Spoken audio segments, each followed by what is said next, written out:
मंगल सीनू ने अपने मुर्गन भाई से टन का 2 करोड़ लिया है और बाकी सबको 25 लाख रुपए दे रहा है। क्या एड़ा बना रहे हैं सिंडिकेट के लोगों को।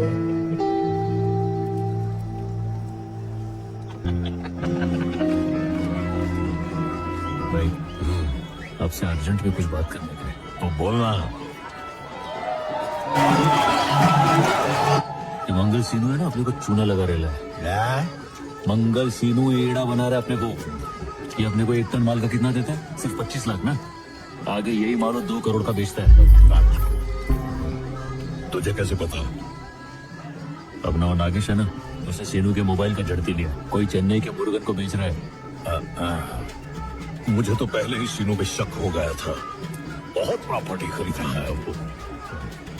अब क्या करने का है? करने का क्या है? उससे पूछने का है कि अपने को इतना कम काय को दे रहे हैं।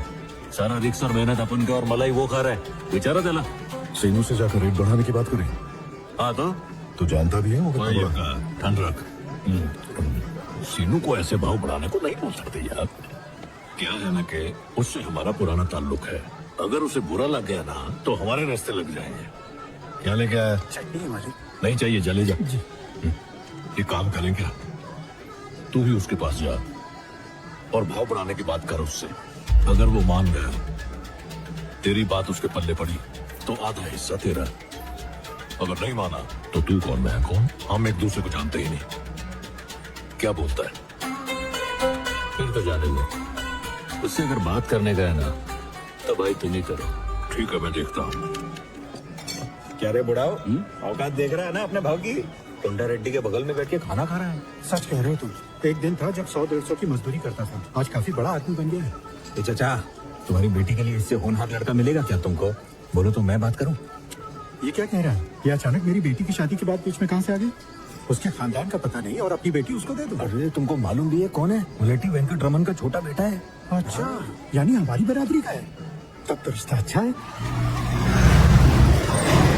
चाचा लड़के वाले आ गए। नमस्ते। मुलेटी वेंकट रमन जी हमारा हालचाल पूछ लेते थे, हम उसी में खुश हो जाते थे। इतने बड़े खानदान से रिश्ता जोड़ने जा रहा है, सब भगवान की कृपा है। लीजिए। अंदर चलना आई। आइए ना, आइए। नमस्ते। जल्दी श्रीवल्ली को लेकर आओ। ये तो कुछ और ही समझ रहे हैं। ये इन लोग को क्या बोला तू? भाऊ मैं तो बस इतना बोला कि तुम मुलेटी वेंकट रमन के छोटे बेटे हो। तूने ऐसा कौन से? पुष्पा, मुझे डर लग रहा है कि उल्टा सीधा ना हो जाए। इसमें डरने का क्या? यही तो सच्चाई है ना आई। हाँ, लेकिन अभी आराम से बैठ। ड्रेस मत ले, मैं ना भाऊ भाभी आ गई। नारायण जी को साक्षी मानकर रंगमपेट ग्राम हम जब आम खरीदने जाते हैं तो पता करते हैं कि दशहरी है या हापुस। यहाँ आम का तो सौदा हो रहा है, लेकिन किसी को ये नहीं पता कि वो है किस पेड़ का। वेंकट रमन जी का बड़ा बेटा है। नमस्कार मोहन बाबू। रिश्ता जोड़ने से पहले 7 पुश्तों का पता करते हैं, लेकिन तुमने एक का भी नहीं किया। जानते हो अपनी बेटी किस नाजायज को दे रहे हो? क्या मतलब है आपका? मुझे कहा था कि मुल्लेटी वेंकट रमन जी के बेटे हैं। ये आपके भाई नहीं है क्या? नाम में राजा जोड़ने से कोई राजा नहीं बनता। वैसे ही मेरे बाप का नाम जोड़ने से कोई नाजायज मेरा भाई नहीं बन सकता। बेशर्म औरत, लाज है सब बेच दी। पुष्पा, तुझे मेरी कैसे? मुझे कोई तमाशा नहीं चाहिए यहाँ। ये ले राशन कार्ड। क्या कुछ दिखा उसमें? खानदान का नाम दिखा? बाप का नाम किधर लिखा है? नहीं लिखा बाबू, सिर्फ पुष्पराज लिखा हुआ है। यही तो कह रहा था, इसका कोई खानदान नहीं है। हमारे नाम के सहारे पे पल रहा है, नाजायज कहीं का। खानदानी नाम नहीं है तो क्या हुआ? अपने भाव के पास क्या कमी है? अपना खुद का घर है, अच्छा खासा कमाता है। तुम्हारी बेटी का ख्याल नहीं रख सकता है क्या? क्या बोलता है रे बुढ़ाऊ? हाँ सही कह रहे हो। अरे ये क्या संभालेगा? शादी कोई गुड्डे गुड़ियों का खेल है क्या? शादी के बाद ही लड़की असली खानदान में जाती है। यहाँ खानदान तो छोड़ो, बाप का भी नामो निशान नहीं है। चल उठ, नहीं करनी शादी। सुन बेटा, आखिर वो तेरा भाई है, खून का रिश्ता है। देख, ऐसे शुभ अवसर पर छोटी मोटी बातों को भुला देना चाहिए। ठीक है माँ जी, चलो मान लेते हैं कि मेरे बाप का इस औरत से रिश्ता था, लेकिन क्या सबूत है कि ये मेरे बाप की ही औरत है?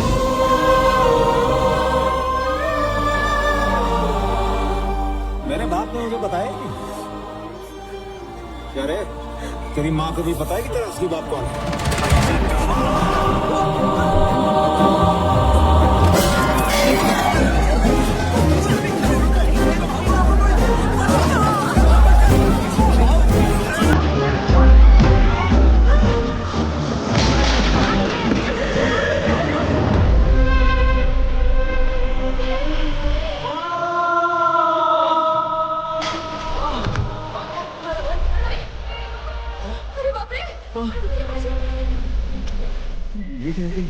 ये सब गाड़ी लेके आ जल्दी।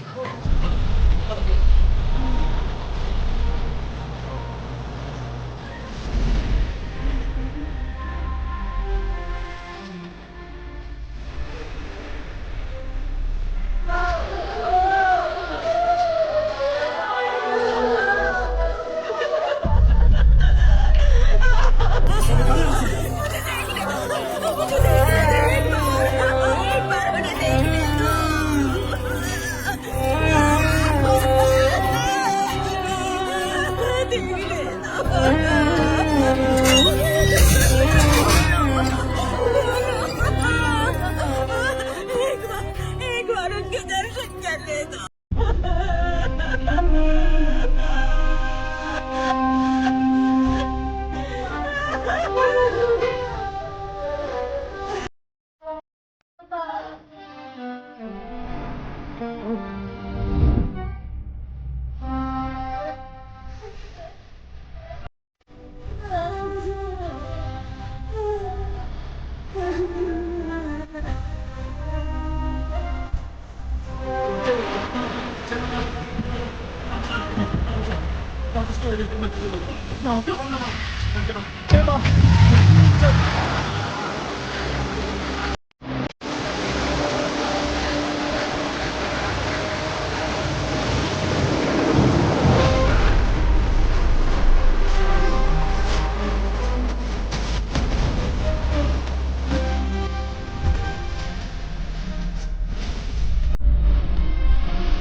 तुझे मेरा प्यार चाहिए, समझ में इज्जत। मैंने प्यार को चुना। मेरा प्यार के सहारे जिंदगी बीत जाएगी, लेकिन सोचा नहीं था मेरी वजह से तुझे शर्मिंदा होना पड़ेगा। पता होता तो जब तुम पेट में था तभी मैं जहर खा के मर जाती।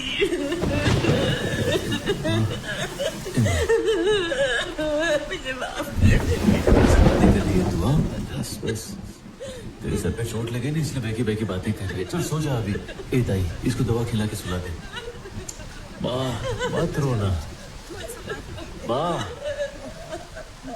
रोना मत।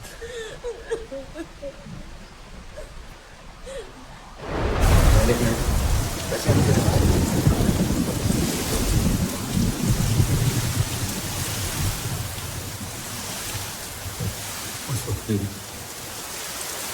मैं करीब 5 साल की थी। लड़ाई का मतलब भी नहीं पता था। एक तो पूरे गांव में सलील किया, ऊपर से जो कुछ था सब